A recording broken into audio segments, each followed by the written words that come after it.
People of Earth, attention. Howard 101.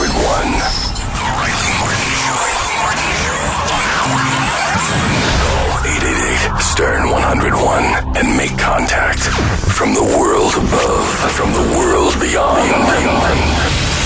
The Riley Martin Show. And welcome back to the Riley Martin Show, people. We're glad that you're here. Look, you gotta go to RileyMartin.com and get the book if you want some information that's unhindered by this stupidity, bigoted madness that crops up on the air from time to time. I have no control over that.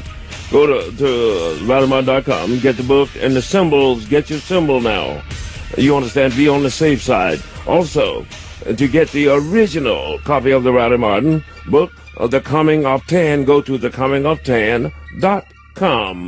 You can also get the book on Amazon Kindle. Sure can. Also, you can tweet me at Riley L. Martin. I'll put the L in there. And also check out YouTube and what have you. But get Amazon Kindle. It's really cheap. And you can read it all over. You can put it on your computers, your iPods, your iPad, all that, as well as your Kindle and all that. Speaking of Amazon Kindle, you have an email here. This is from Artist Steele, Flying Saucer Balloon Boy. Oh, okay. He says, greetings. He says he wants to thank you for the Kindle book. Cool. Coming of 10. He's read some of the Kindle book. It's obvious that you have an extraordinary amount of information. But his question is, why is Riley not invited as his featured speaker at some of these UFO events, like the Conscious Life Expo, etc.? Well, I was once invited out to the World UFO Expose out in Nevada, Laughlin, Nevada, out there, and I spoke out there, and literally carried the show and all this, even though they had a lot of other so-called famous UFO guys and PhDs and stuff like that. And I don't think they took too kindly to an 8th grade graduate knowing more about various things than they did. So they kind of keep me on the outside. You understand? You really think that's the reason they're uptight about that? Well, I think they're uptight about that. And secondly, as it has been for the last 400 years, people, you would think that no people of color has ever had any UFO experiences, because all you see on TV is white folks talking about their experiences and things of this nature. But you fail to stop and realize that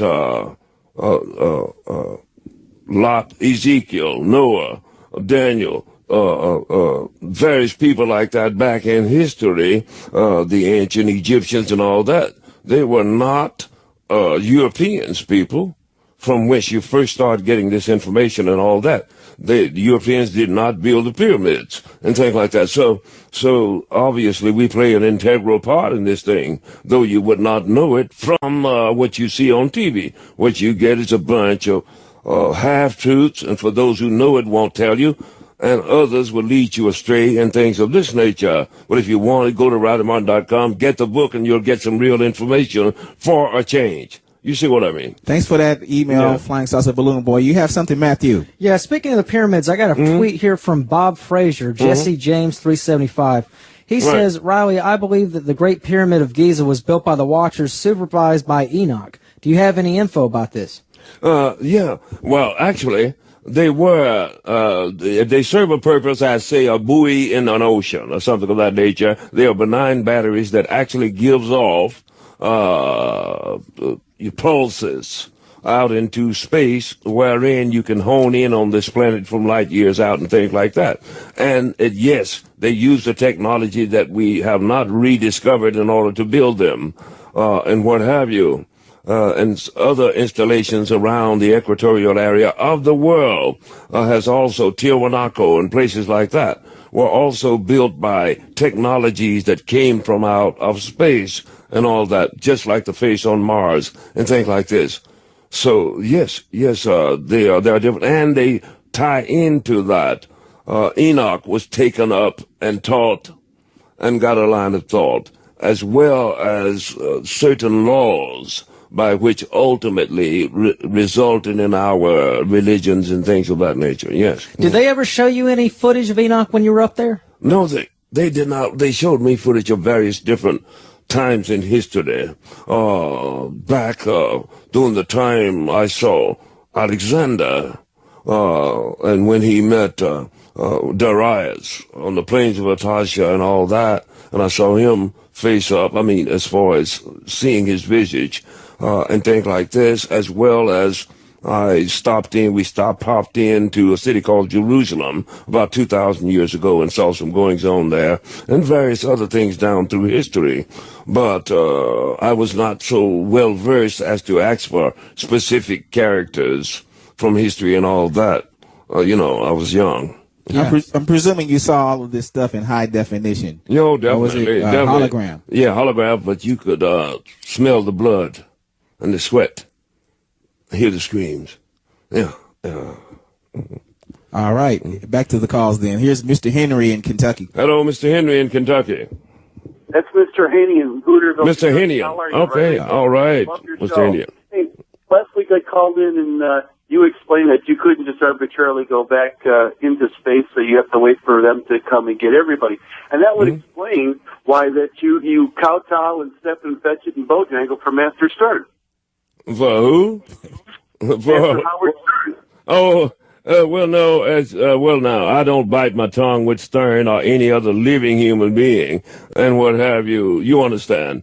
I have no fear of the fame of anyone else whatsoever. Never have, never will, good man. Nonetheless, that he should be at least given credit for having given me an opportunity to do a show on his air, even though he doesn't pay me worth a damn. But still, I do not shirk from any person, living man. For if he eat, does he not poop? You understand? That was Mr. Haney from Kentucky. Yeah. Okay, here's Tony in Baltimore. Hello, Tony in Baltimore. Hey, Riley, how you doing? Okay. I wanted to ask you, I know that a couple of weeks ago you spoke about the threat of cyber attacks, and in Israel they had some major issues where it was compromised, the stock exchange and their major airline, El Al.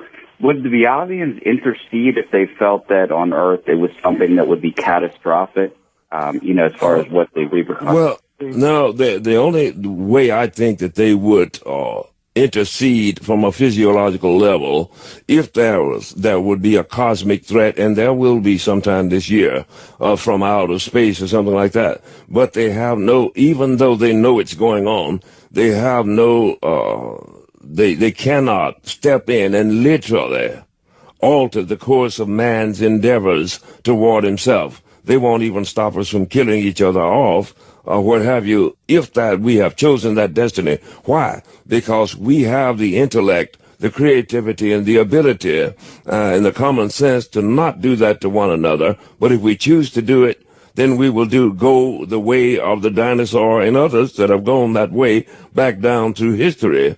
But no, they won't intercede on that level. But I have one other quick question. Okay. In Middleburg, Florida, it was January 16th. I'm looking on the internet. It's a little bit south of Jacksonville. Right. A lot of sightings were found with a triangle-shaped form, and I just wanted to know what the significance of that would be. Right. The sea people, the Niptonians, come out of the ocean. The Niptonians, they have the wedgie, the three-corner, the triangular-shaped ships, which is more or less a standard among them. They do have other configurations, but that is the one that is most commonly seen. And so that's probably what they're seeing, good man. There is no doubt an installation somewhere off of the coast down there. Mm-hmm. All right, here's Jeff. Yeah, thanks. Thanks for that call. This is Jeff in Texas. Hello, Jeff in Texas. Riley, how you doing this evening? Okay, Jeff. I'll be quick.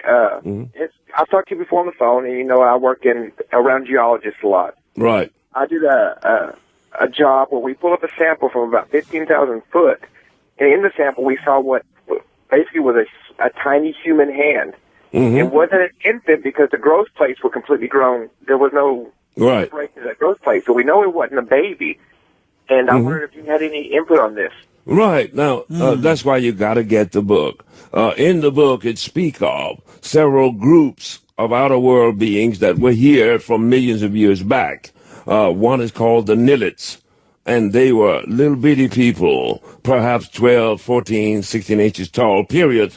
And they were here for a time, highly tech, but they did not make it. Ultimately, they left what was left, but they were here. Now, from the geostrata, you pulled up, it was probably from several millions of years back. So it doesn't mean it's mammals? No, they were human biped erectors like us. Wow. Except itty-bitty people, leprechauns, so to speak. Let me give a shout-out to Carl Anthony Venable, Sir Venable in North Brunswick, New Jersey.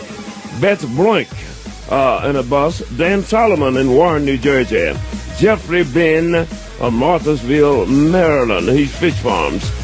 Abel Vega in Palestine, Texas. Luis Salvatore Panoni in Stamford, Connecticut. Retired police officer, and they tell me he has marvelous restaurants. Uh-oh. Yes. Gary, Jessica, sister, Rydell, in Rydell, Pennsylvania. Gister. Anthony Weiss, Mary Grace Dumore in South Plains, New Jersey. Michael Michaud, Michael Bond in Rockville, Connecticut. Terry Nguyen in Santa Ana, California. John McCreary, Seabrook, New Hampshire. John Matisse and Scott Martin in Carlsbad, California. Ryan T. Berg, Joseph Thomas, and Allison Jane Osborne in Sparks, Nevada. Peter Tachi, the great Peter Tachi, in Framingham, Massachusetts. Go to RileyMartin.com.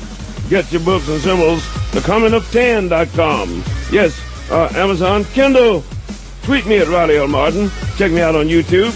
We're out of here. We love you. Take care. Bam.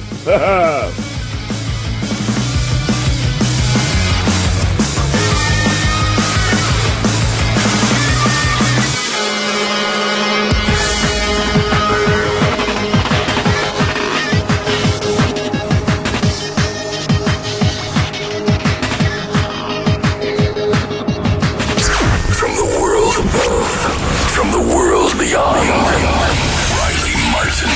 The Riley Martin Show on Howard 100.